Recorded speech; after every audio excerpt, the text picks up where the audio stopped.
industry faced for, and that is the increased corrosion rate of cobalt iron alloys.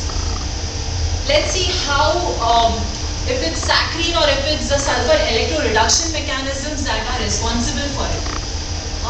For this, I'll explain the experimental procedure that we perform.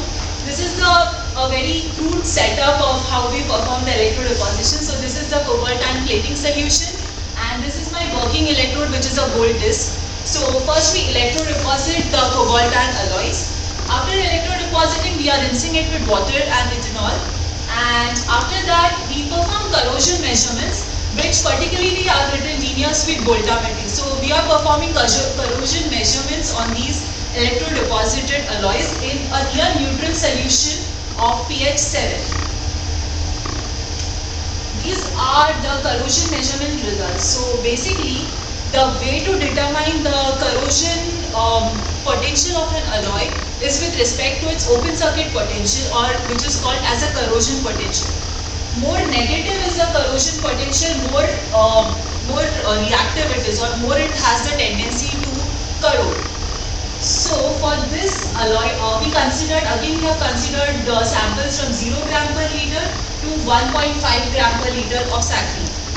So the cobalt iron alloy, which was electrodeposited with no saccharine at all, it has a corrosion potential of like minus 325 millivolts. Addition of saccharine is decreasing the corrosion potential almost by 250 millivolts, and we see all the corrosion potentials to be in the range of like minus 600 millivolt, indicating that even a small addition of saccharine is causing the high corrosion rate. This is also evident from the films that we observe, which show a kind of corroded structure. However, we are not seeing a very clear trend here.